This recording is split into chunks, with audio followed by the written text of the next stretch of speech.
Thank you very much, dear participants. Yeah. Yeah. Thank you very much for coming. We have Foreign Minister of Pakistan, Mr. Bilawal Bhutto Zardari here speaking to you.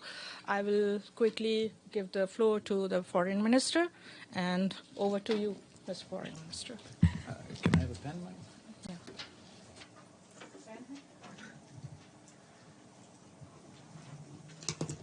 Thank you. Hello, good afternoon. Afternoon, I think. Ladies and gentlemen, it's a pleasure to be back again at the United Nations. We're here in our capacity as chair of the G77 in China, as we're hosting and chairing a ministerial conference that we kicked off today, and which will stretch over to tomorrow to discuss a whole host of issues facing the developing world and what sort of reforms are necessary for the global south, the developing world, to achieve social SDGs and our climate goals. And I think that so far it's been going particularly well.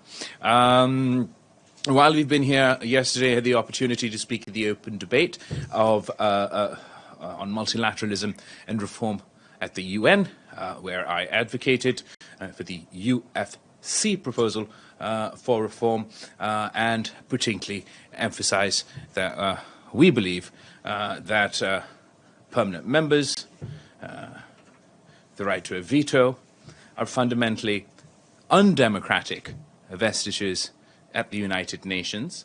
They have been the reason that a whole host of issues we have been unable to address here at the United Nations, and we believe that the problem surely cannot be the solution.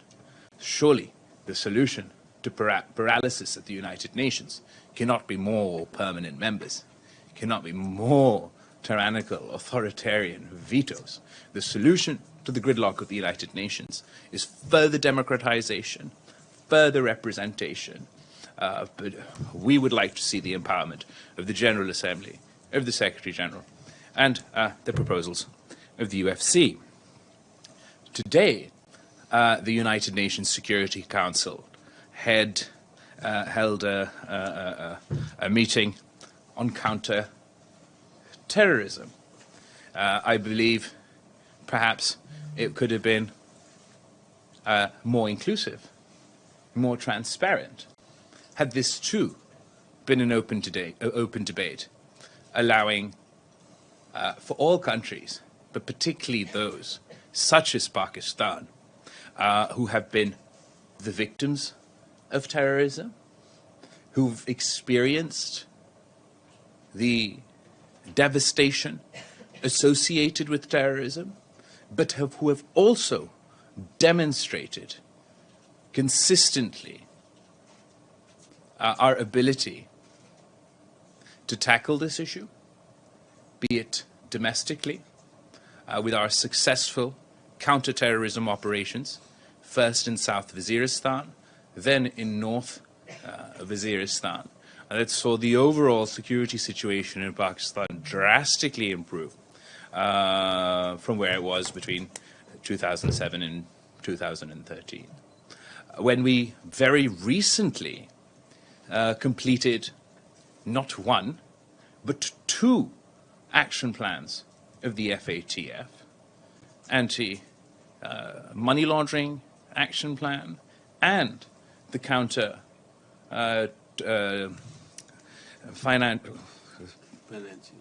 financing terrorism action plan. Both action plans were not only completed, but completed ahead of time. We are the only country to have ever simultaneously completed two action plans. We are not only incredibly proud of our achievement, but we'd like the opportunity to share our experiences with the rest of the world. Having completed our joint action plans, now Pakistan aspires to be a member of the FATF because we believe, having gone through this experience, we now have the ability, the skills, the infrastructure in place, not only to tackle these issues domestically, but share our experiences with other countries. Another point I want to emphasize within the context of terrorism, of counterterrorism, that this is a cause that is incredibly personal to me. I have lost my mother, Shaheed Mohtarma Benazir Bhutto, the first female prime minister of the Muslim world, to the scourge of terrorism. She returned to Pakistan in 2007 to challenge terrorists at a time when it wasn't particularly popular to do so in Pakistan. She did so at a time when the vast majority of male political leaders within Pakistan did not have the courage to condemn terrorism, to publicly campaign against terrorism. She has survived what to this date is the largest terrorist attack in Pakistan insofar as the sheer number of victims, the October 18th, 2007 terrorist attack in Karachi. But she never gave up, nor was she deterred. And her bravery, her courage, her determination mirrors the bravery, the courage, the determination, the sacrifice of the people of Pakistan. As a Muslim, as a Pakistani, as a victim of terrorism, I believe it is time we move away from some of the Islamophobic narrative framing of this issue that took place after the awful attacks of September 11th, 2001. Because what we have witnessed from that date up until now is that terrorism, of course, knows no religion, knows no boundaries. It is important for us to consistently emphasize, and I remember still growing up and hearing quotes from world leaders such as, not all Muslims are terrorists, but all terrorists are Muslims. And unfortunately, we find ourselves in an incredibly odd situation where me as a Pakistani, as a Muslim, as a victim of terror, I am not defined. My country is not defined, my people are not defined by the bravery of Shaheed Mohtarma Benazir Bhutto and the thousands of other Pakistanis that have stood up and given their lives to these terrorists. We are defined by those who carry out these acts just because they call themselves Muslims. Till this day, yesterday, when I was contributing at the ministerial meeting, at the UN Security Council on the reform of multilateralism, and I requested the UN Security Council that the issue of Kashmir is an issue that should be solved through multilateralism, through the United Nations Security Council. In response to that, I was told that because Osama bin Laden was found in Pakistan, I should sit down and shut up. The fact of the matter is, Osama bin Laden is dead. He was never a Pakistani, and he does not define the people of Pakistan. He does not define the Muslim world. It is Shaheed Mohtarma Benazir Bhutto and countless other leaders and people across the Muslim world who have stood up to these terrorists. If you look at the data, more Muslims have been killed in terrorist attacks from 2001 up until 2022, just in sheer quantum of victims. So we demand to be recognized as the victims, not the perpetrators of terror. For us to all to own the principle, which I believe was also in some of the language put out today from the UN Security Council, that terrorism truly has no race, has no religion. And whether a terrorist shoots up school children here in the United States, conducts a suicide attack in Pakistan, attacks anybody, any institution in my neighborhood, in India, terrorists are terrorists, and we must all work together as an international community instead of victim blaming the Muslim world, the Muslim community. We must work with them. Before I arrived here in the United States, at the United Nations, the Interior Ministry of Pakistan shared a dossier about the 2021? Yes. Terrorist attack in Johor town of Lahore. Our law enforcement agencies have conducted a thorough investigation, and in addition to those who perpetrated the attack, we believe that those who backed the attack, those that financed the attack, those that orchestrated the attack are still at large. These facilitators, financiers, perpetrators belong to my neighboring country of India. This dossier has been shared with members of the General Assembly and the Security Council, or just the Security, the members of the Security Council. I urge the international community to help Pakistan in combating, because we can go after the people within our own territory who perpetuate the attack, but it's incredibly difficult to go after those that back, that support, that finance, that facilitate such attacks without the support of the international community. In particular, we have requested for the listing of 4 or 5 individuals, 4 or 5? 4 individuals who are associated with this attack. Unfortunately, our neighboring country has thus far been successful in thwarting our attempts at listing these individuals. We believe that the various shades, various groups that conduct terrorist activities within Pakistan, unfortunately, a significant portion of these groups are facilitated, financed, backed, and supported by a country in our neighborhood,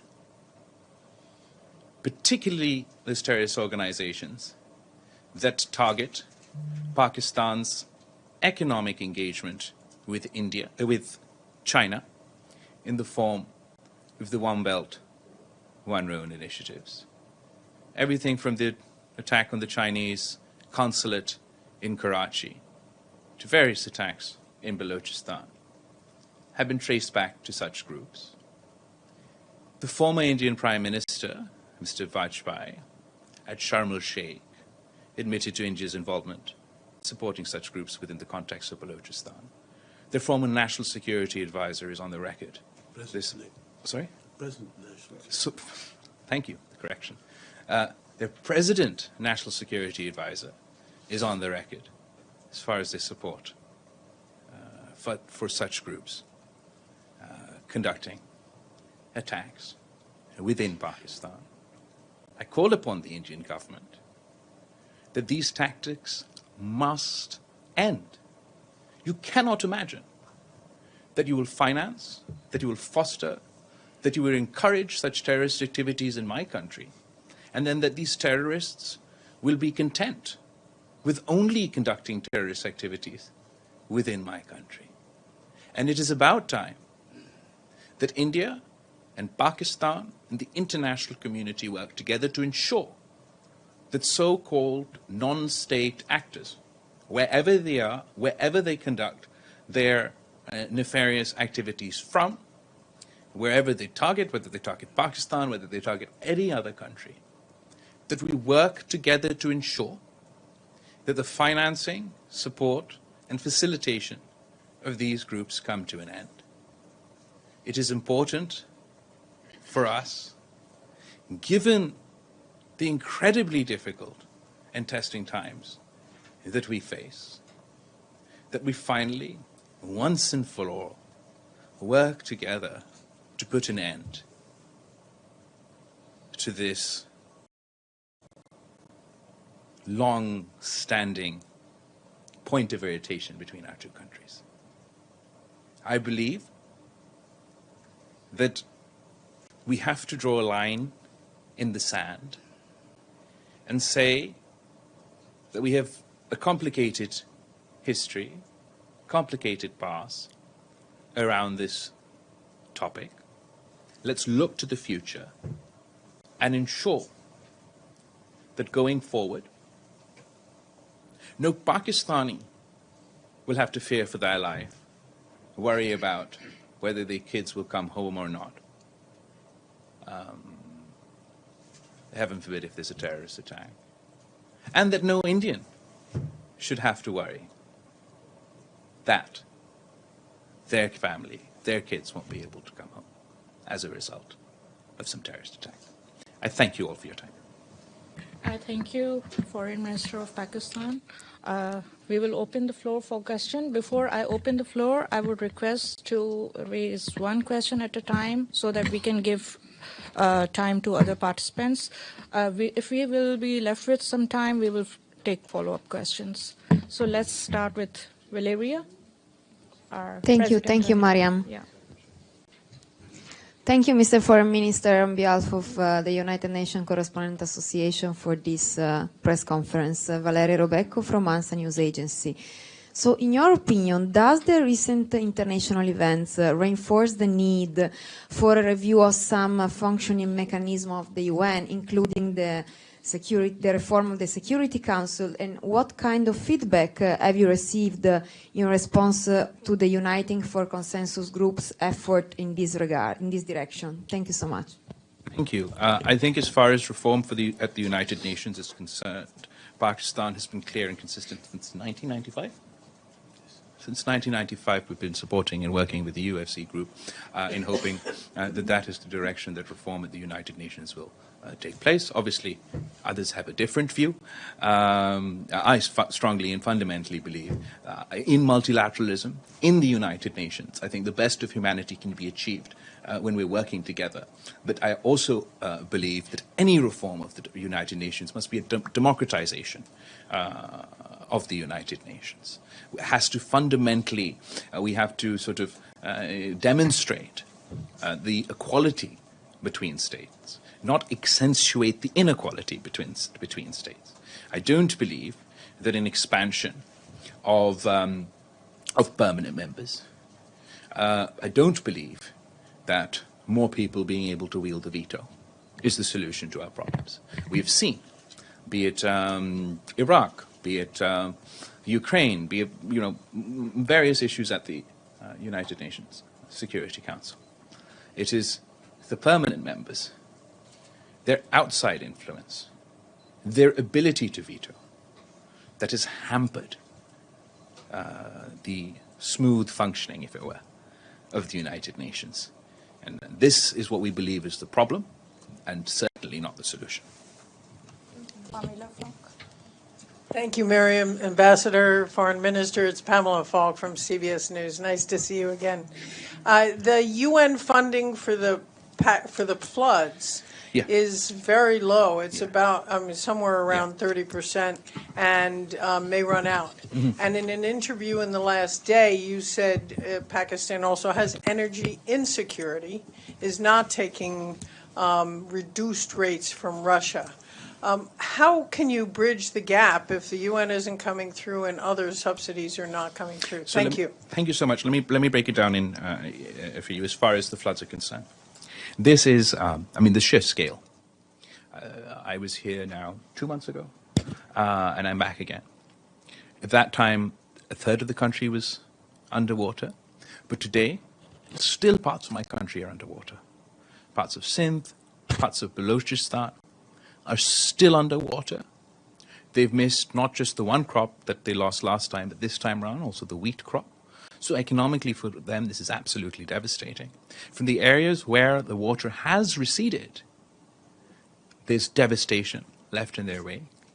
We have the health crisis that I was talking about last time has manifested in various ways. But for example, our malaria season is going on for an extended period because waterborne diseases are still spreading as a result of the water still being there. We have an education crisis just in my home province of Sindh. It's one of the 4 provinces of Pakistan, but it's the most devastated from the floods. 47% of my province's school infrastructure, educational infrastructure, is either partly or completely damaged from the floods. And my province's 52% of my province's school-going children who used to go to school, and those 47% of the school buildings cannot go to school. So there's a climate emergency, there's a health emergency, there's an education emergency. It is an absolutely monumental task. As far as the relief efforts go, along with the United Nations and the international community, we've been doing the best we can to provide relief for the people. Within Pakistan, through the Benazir Income Support Program, we've provided cash transfers, particularly to women who've been affected. Through USAID and the United Nations, other forms of support is getting through. But the scale is so large that no matter what we do, we feel that more needs to be done. But that's the relief aspect, which has been ongoing, and now we'll need to continue to progress through the winter months with its unique challenges. Then we have to look towards the reconstruction and the rehabilitation, and we would like to do so, reconstruct, rehabilitate, invest in this infrastructure, but do so in a greener, more climate resilient manner. We're incredibly grateful to the Secretary General of the United Nations, who will be co-hosting a conference for climate-resistant Pakistan on January 9th in Geneva, where we will kick off this initiative. It'll be the start, not the end, of our ambition to rebuild a climate-resilient Pakistan. The scale of the damages, just to summarize for you finally, has been estimated at $30 billion, about 10% of our GDP. A conservative estimate is $16 billion are necessary for the reconstruction and rehabilitation. I'm under no delusion that we'll be able to gather this money through one conference or in one day, or through one event. This is going to be an ongoing process that we kick off with the UN Secretary General in early January. And on the energy? So on energy, so as part of a flood reconstruction rehabilitation, we are looking to for a catalyst for it to play as a catalyst for our green energy transition, and hopefully not only with the international community but also with the public sector, private partnerships, private sector, to work on green energy, on solar energy, on wind energy within Pakistan. Overall, we do have energy insecurity and an energy problem. We import far too many hydrocarbons. That bill for Pakistan and for the people of the Pakistan is too expensive to afford. It is something that is getting increasingly expensive, and after the fallout of COVID and supply chains issues, and then now the Ukraine crisis has absolutely exacerbated that problem.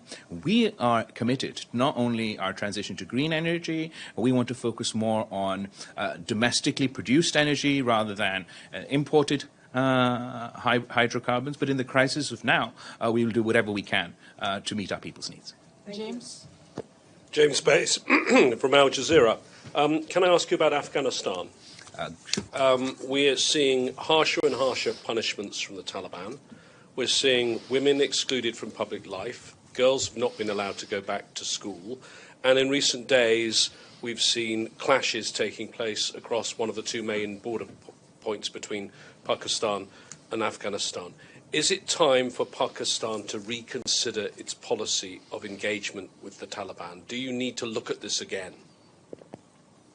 Okay, so as far as engagement is concerned, I believe not only Pakistan, but the international community must engage.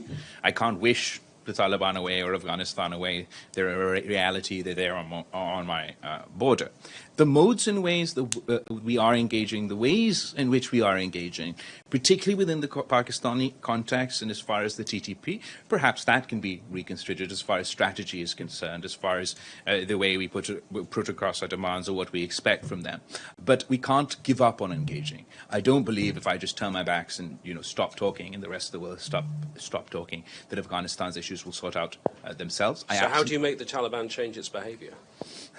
Well, I remember, first of all, our interview the last time I was here. It went very well. I think in that I tried to argue that we've got a sort of chicken and egg situation.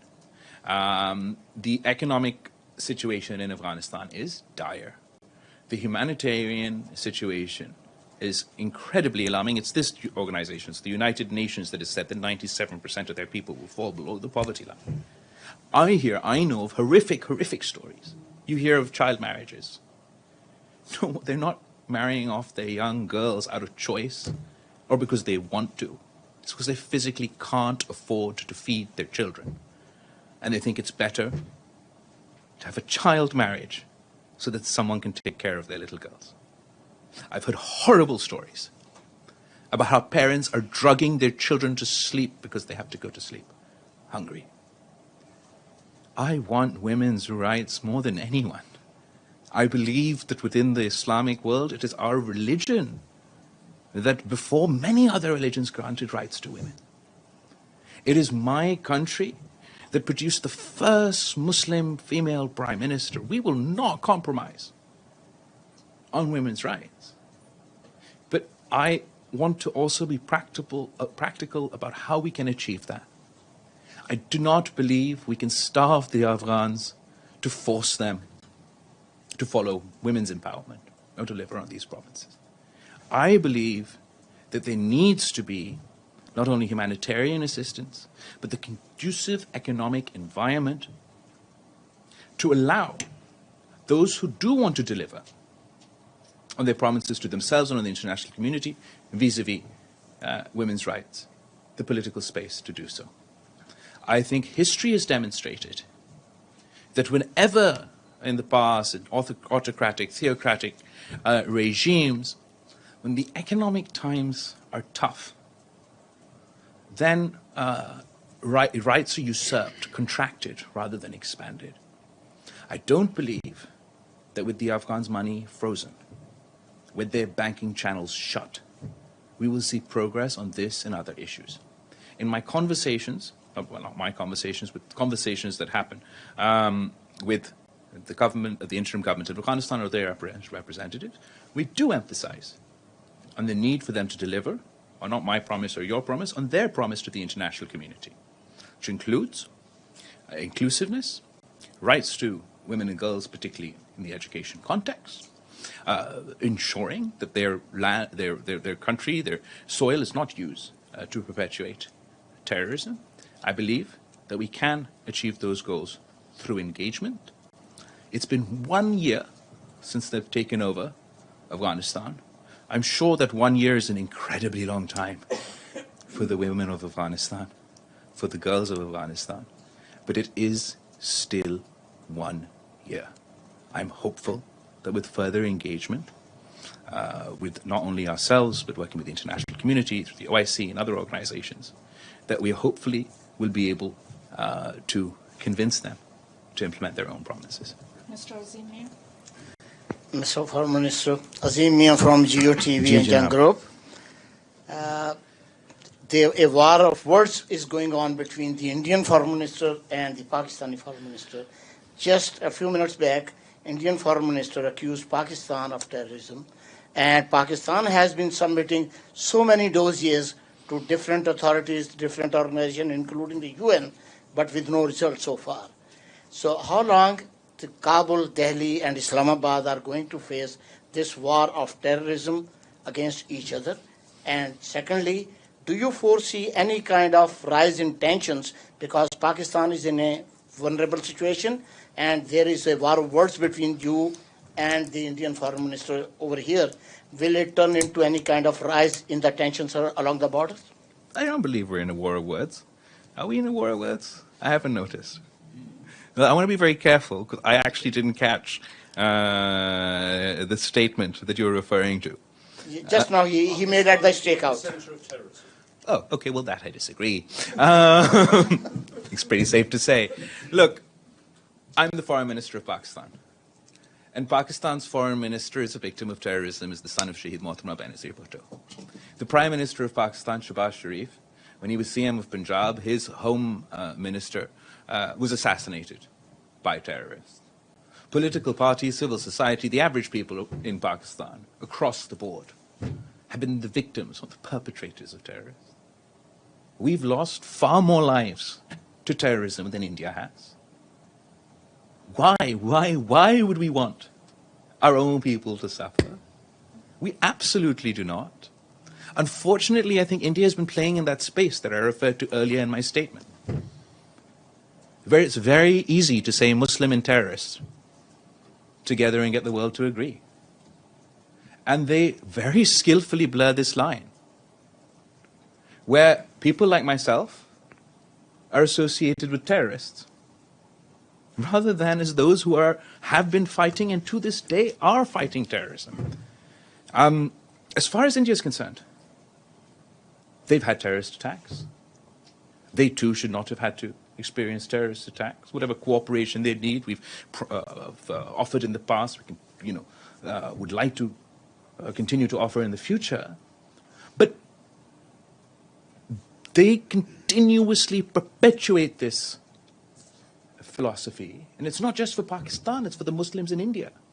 We're terrorists whether we're Muslims in Pakistan, and we're terrorists whether we're Muslims in India.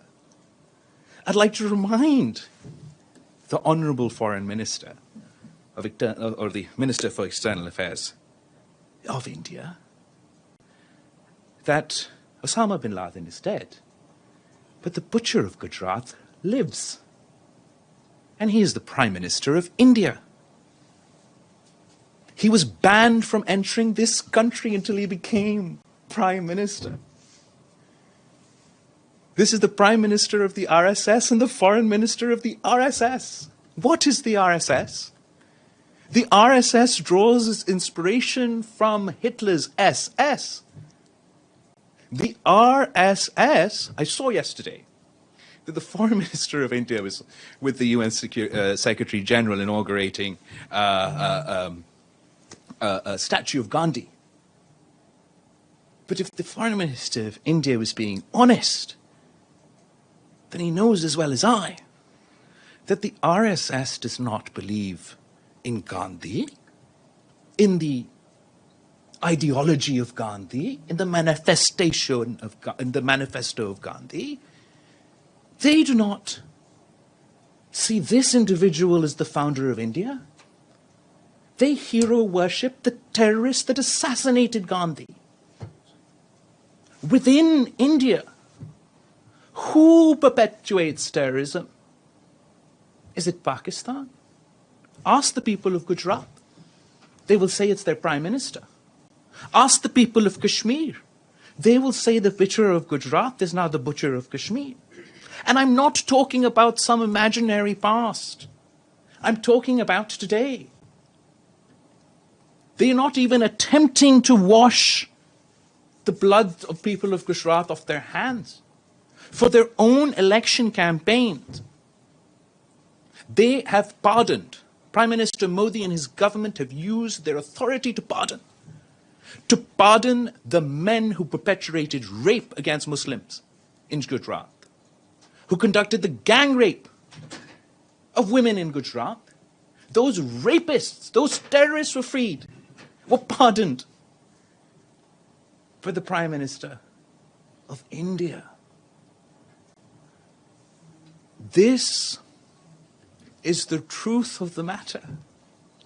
So in order for them to perpetuate their politics of hate, their Hindu supremacist transition from a secular India to the Hindu supremacist India, this narrative is very important for them. It's very important for them domestically, and it's very important for them internationally. They demonize the people of Pakistan. They expect the world to believe that we are all terrorists. I know we are not. And I have presented this dossier. I'm not talking about whenever well back Gujarat was. I'm talking about 2021. When we have proof that your government facilitated a terrorist attack in Pakistan. So I don't see how Pakistan is the epicenter of terrorism. I do believe that we are the victims of terrorism.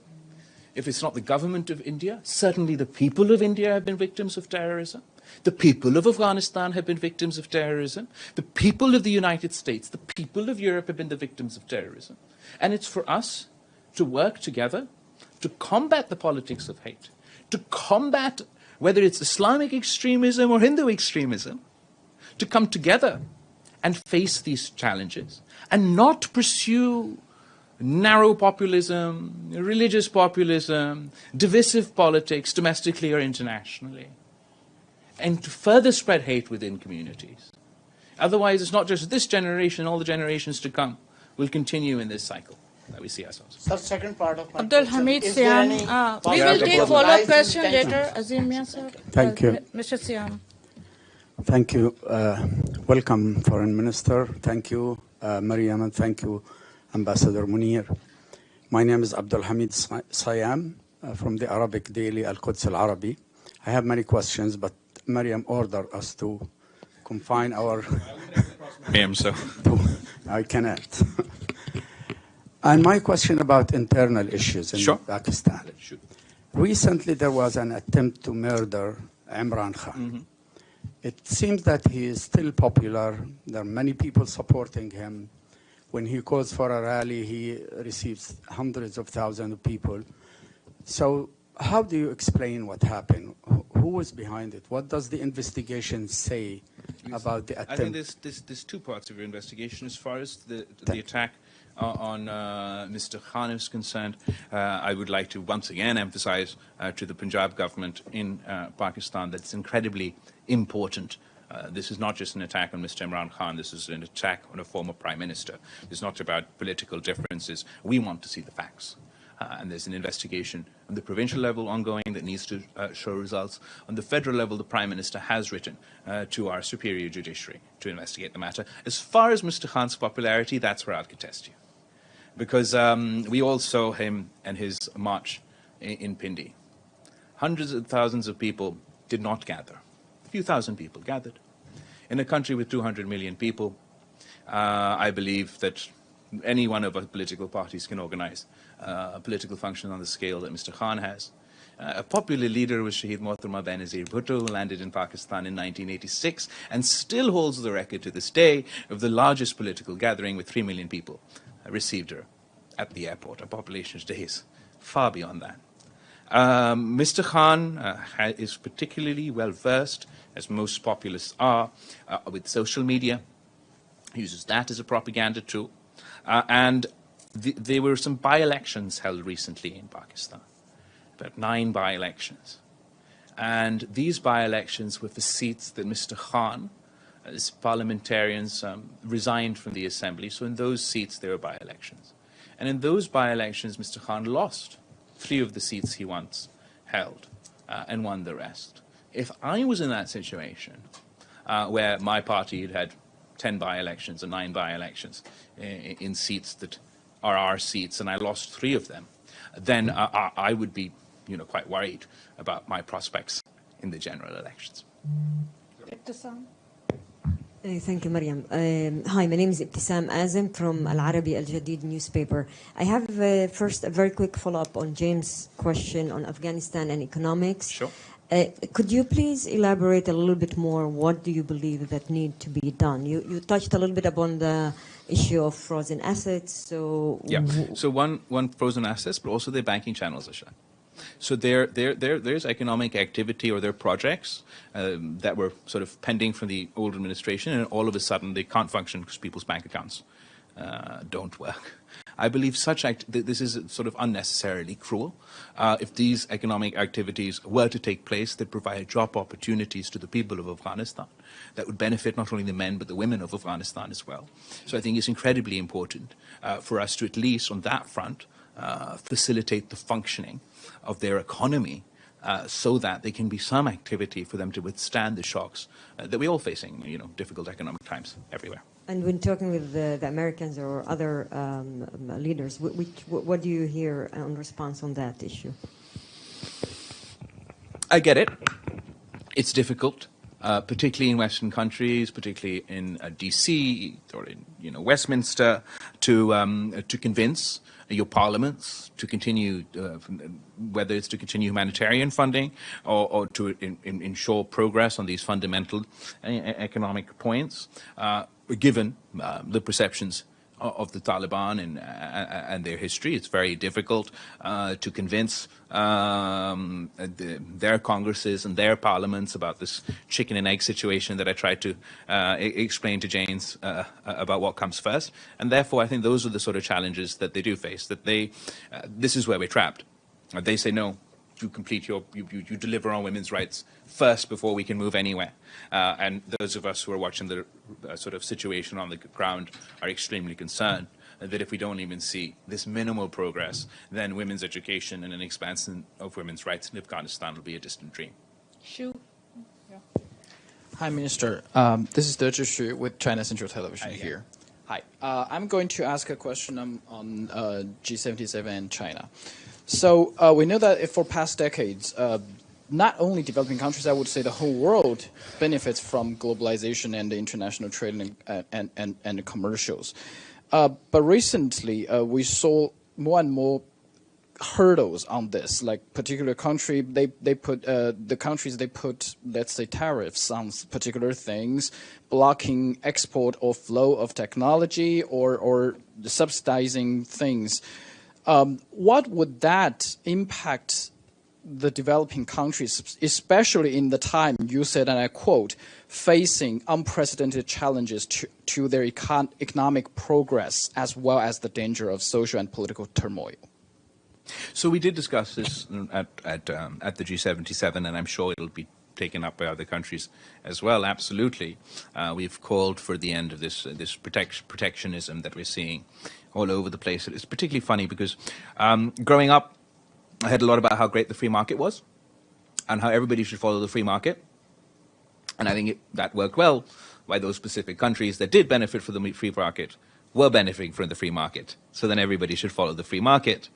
As soon as it seems that actually the free market doesn't work so well for us, then we're going back to these tariffs and these barriers that are particularly sort of cumbersome for developing countries. I believe that we shouldn't enter into this world of not only sort of, we shouldn't move towards this sort of economic warfare, where if I'm not happy that that X country is doing well in a particular field, then I should, sanction the hell out of it and try and artificially boost that economic activity in my country. Ephraim. Thank you so much, Mariam. Mr. Foreign Minister, a question on Iran. Okay. Your country shares borders with Iran. Ambassador Akram many times said you cannot afford having bad relations with Iran. You hoped last year, Pakistan was hoping that the JCPOA would succeed so that the tensions in the region would.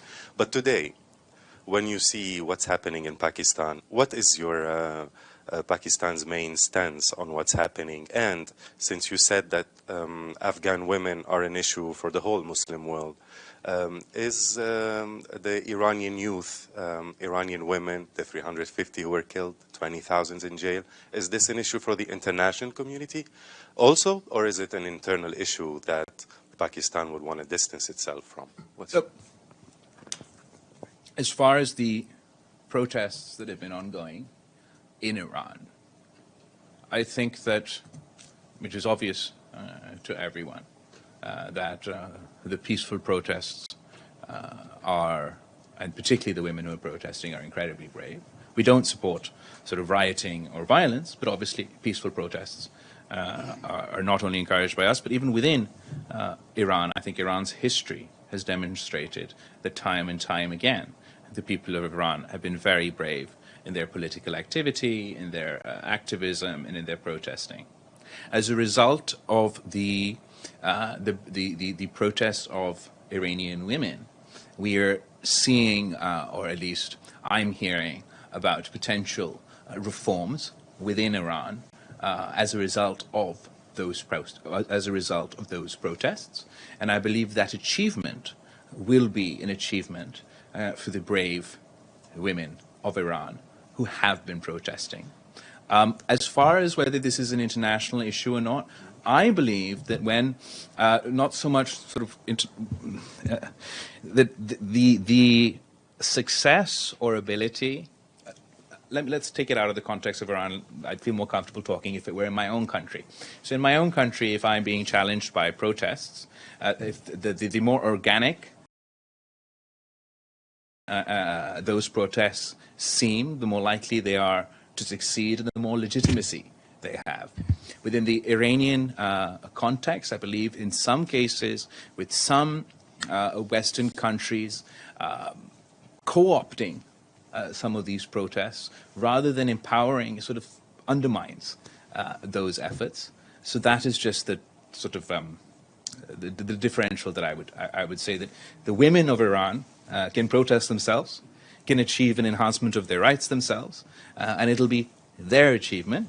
Absolutely, women's rights, and as a topic, is something that we can discuss internationally and within the Muslim world. I believe some people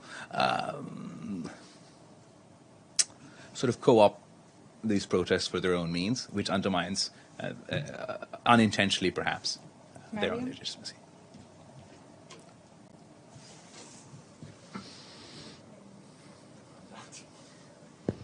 Thank you so much. Thank you for this briefing. I have a question regarding Afghanistan. It's a follow-up. Your top diplomat in Afghanistan was attacked and then left Afghanistan. Later, the Foreign Ministry of Pakistan announced that your top diplomat is not going to go back to Afghanistan. What does that mean, and why isn't your diplomat still not in Afghanistan? Is he planning to go back to Afghanistan or not? So our HMO, head of mission in Afghanistan, Nizamani Saab, was attacked in Afghanistan. We have security concerns. We've raised them with the interim government in Afghanistan. The interim government in Afghanistan has not only assured us that they will address our security concerns, but they also immediately acted to catch the terrorists involved in this incidents, are conducting their own investigation. We too will be conducting our own investigation. I have not recalled my ambassador from Afghanistan. He was anyway planned to return back to Pakistan for our own work, for our briefings and other things. And I am confident that any security concerns that we do have will be addressed, and in due course he will return to Afghanistan. So he is returning back to Afghanistan? I am confident that the security concerns that we have raised will be addressed, and in due course he'll be returning to Afghanistan. Yes. Foreign Minister, thank you for the press briefing. Anshuman Apte from Voice of America Urdu Service.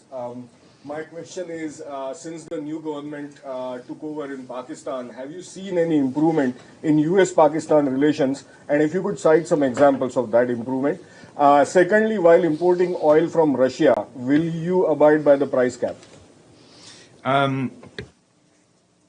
As far as relations, foreign policy relations with the U.S. or across the board, upon coming to office, I found, unfortunately, that Pakistan's diplomatic relations with old friends, with new friends, with neighbors were fraught for a whole host of reasons. We have consistently and very aggressively over the past 6 to 7 months, heightened our engagement not only with the United States but all our neighbors, our partners that we have diplomatic relations with, in attempts to bridge that gap. One of the places where we've seen a significant improvement would be between Pakistan-U.S. relations. This is reflected not only in the increased number of high-level contacts, both bilateral visits over here and the various delegations that have come from the United States to Pakistan. I'm particularly happy to report that an old gripe of Pakistan was and has been that Pakistan-U.S. relations have been hyphenated. In the past, we were AFPAC, or the various forms of our hyphenated relationship. Now, after my last trip and interaction with Secretary Blinken, we both announced that we are officially dehyphenated, or if we are to be hyphenated, then we are PAC-US rather than anything else. And I think that's, it might seem small, but it is a long-standing ambition of ours. And let me contextualize that for you. For example, if you look at PAC-US relations since 2001, say 99% of it is dominated by counterterrorism, war on terrorism, extremism. Ever since I've been foreign minister, obviously we discuss terrorism, but now it forms about 10% of our interactions, and we discuss economic opportunities, cooperation in health, cooperation in climate. We've had Bilawal Said, the work he works at the State Department, is in charge of business, on an extensive tour of Pakistan looking for economic opportunities for both sides. DFC, so many people who've come over. So I think it's a positive trajectory, and we'd like this sort of relationship based on mutual respect that engages in a whole host of issues. And I think that's the best place for US-Pakistan relations to be. I cannot pretend that overnight we'll address all issues, but there has been significant progress, and I look forward to working with my counterparts here in the future. Nasir? We can take follow-up question later, and then Nasir.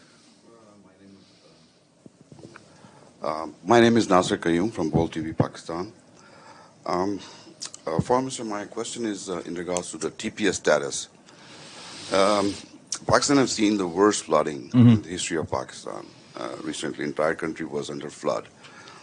The senator from the New York Jelly Band and Clark, Congresswoman Clark, have written the letter to the U.S. administration to give the status of TPS status to Pakistan, temporary protected status, which not only can help Pakistan, immigrants in Pakistan, but the economic crunch which Pakistan is facing, we can have a little bit of relief from the temporary protected status. But I've been asking this question from the embassy in our embassy in Washington, D.C., but I'm not getting any answer on the TPS status. Can you just elaborate, Mr. Munir Akram? Sure. So first of all, I'm very grateful to the United States. They've made a whole host of accommodations to the people of Pakistan post-floods, whether it's sort of money, their documents.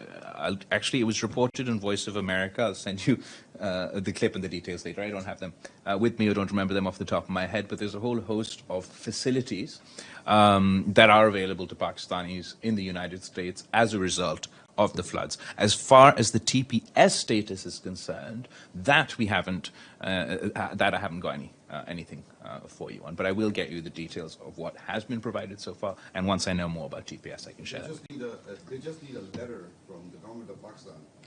And as I spoke to one of the congresswomen, they said in 1 week the administration Sure. the TPS status to Sure. Pakistan, and that will help greatly in Pakistan. Sure. So there's just two things to emphasize. One, they've already done quite a lot, so that information will get to you. On the TPS, I don't have a The last question. Thank you, Minister, for this press conference. Stefano Vaccara, Voce di New York. My question is, we are here at the United Nations, is about the Charter. I mean, Pakistan didn't support the resolution that was presented at the General Assembly about the invasion of Ukraine. So question is, do you think that Russia did not respect the Charter of the United Nations, and why you didn't vote for that resolution? Thank you. First of all, I want to express how much we sympathize with the people of Ukraine. It's a devastating environment over there, where the people are experiencing violence and a whole host of consequences. And what's happening in Ukraine isn't staying in Ukraine. Unfortunately, as a result of this conflict and the war, and as a result of the associated sanctions, we've seen difficult economic times, difficult economic consequences for the people of Europe, for the people of America, for the people of Pakistan. The price of gas has gone up, food security issues. We used to import a lot of our wheat from Ukraine. As far as the initial resolution is concerned, the position of Pakistan was, particularly if you sort of recall at the time in which this crisis started, this war started, it was a month or two after the fall of Kabul. We just experienced a forever war in Afghanistan. The people of Pakistan were physically exhausted of conflict, and we're particularly wary of being drawn into another forever war somewhere else. So there was enough misery and devastation in Pakistan, in Afghanistan, in my region, for us to get drawn into what certainly is misery and devastation somewhere else. As far as the UN Charter, as far as international law, as far as UN Security Council resolutions and their implementation, Pakistan has time and time again emphasized that we support the United Nations and international law and all that comes with it. But we also note that unfortunately we are in a situation where you get to pick and choose, and where international law suddenly becomes binding between Ukraine and Russia. It's not so binding for the people of Palestine, for the people of Kashmir, for the people of Iraq. I believe if this sort of hypocrisy was to end, it'd be easier for us to get the consensus on this issue. Thank you very much. We'll take last question with Mr. Lodi, and then we'll finish. I'm sorry, we've taken much longer than you. Concert TV? Suno TV in Pakistan. My question is there any new development for the issue of Kashmir, and very soon Kashmir can free from terrorism of Indian government? So, to the sort of it furthers the point to the gentleman who asked the question before you, that when it comes to the issue of Kashmir, unfortunately, the world is content that UN Security Council resolutions go unimplemented, that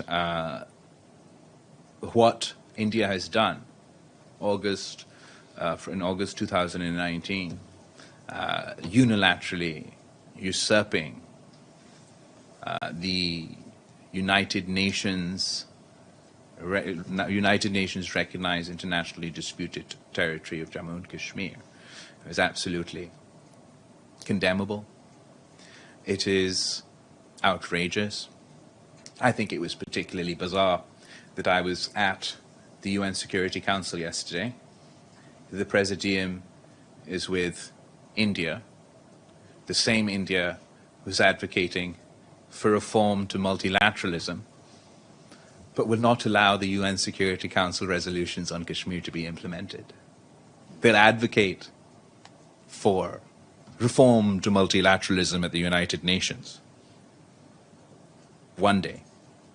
Then they'll advocate for bilateral solutions to Kashmir the next day, and ultimately settle for a unilateral usurpation of internationally recognized disputed territory within Kashmir.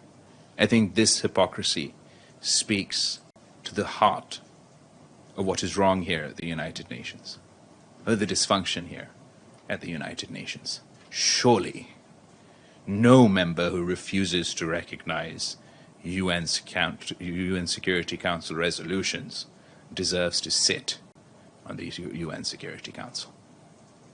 Thank you very much. We will finish if Foreign Minister allows for follow-up Very questions. last one, please. I'm late. Because it's taking so longer.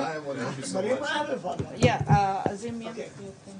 Mr. Minister, you didn't answer the second part of my question, and that was, is there any possibility or fear of rising tension between India and Pakistan across the border?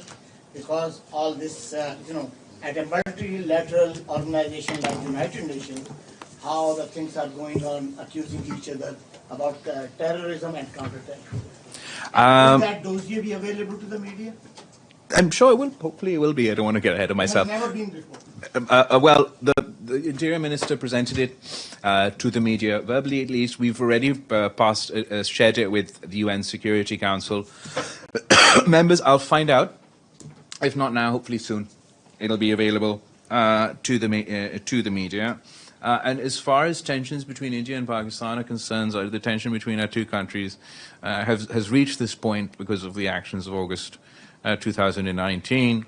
In order for us to address the issue of terrorism, to address my concerns of the issue of terrorism, to address India's concerns of the issue of terrorism, I think it would be appropriate for us to engage productively on this issue. In order to do so, the flagrant violations of international law, of human rights, of everything under the sun on August 2019 must be reviewed. The Pakistan People's Party, you know, that my mother, Shaheed Mohtarba Benazir Bhutto, her entire life advocated for peace with India. Consistently advocated for peace and engagement with India. She believed that it was in the benefit of the people of India, in the benefit of the people of Pakistan, for us to live peacefully amongst each other. It was our government in 2010 that for the first time after 1954 unilaterally started trade with India, because we knew that we were grabbing onto the third rail of Pakistani politics, taking all the associated political risks, being called traitors and everything else on the streets and the protests of the extremists against us. But we knew that we were doing so in good faith. And we had the reciprocal leadership on the other side who perhaps would be able to take similar brave stances within their own political context. We no longer feel we have those sorts of rational partners on the other side of the border today. We believe that the August 2019 incidences have shut the door, even for political parties such as mine who have long advocated for engagement in peace with India. We no longer have the domestic political space to do so after that incident. Thank you very much. My question about price cap on Russian oil. Yeah, price cap. एक तो अभी तक हम up until now we actually haven't received, nor are we getting any oil from Russia. We are wheat का एक purchase हम कर रहे हैं. पाकिस्तान का जो इंफ्रास्ट्रक्चर है वो रशियन तेल के लिए बना हुआ नहीं है. भारत का जो इंफ्रास्ट्रक्चर है वो रशियन तेल के लिए बना हुआ है. हाँ, हम इनके साथ इंगेज कर सकते हैं किसी मुस्तकबिल में ऐसा निज़ाम पैदा हो, मगर जल्दी ऐसे इम्कान नहीं है. And as far as discounted rates, no one is giving discounted rates for all the oil these days. That's just not that's not a reality. It is true that we're actively pursuing ways and means to address the energy shortfalls and difficulties we're facing in Pakistan. After the conflict in Ukraine and with Russia, Europe relied on oil from Russia, not Pakistan. Europe relied on gas from Russia, not Pakistan. The places that we relied from, where we used to buy our resources from, now the Europeans and the Western world are going to them and crowding out that market for us. So it's an incredibly difficult situation, and I believe we must engage in whatever way we can to meet the needs of our people. But the concept of discounted Russian oil is a trakki bati.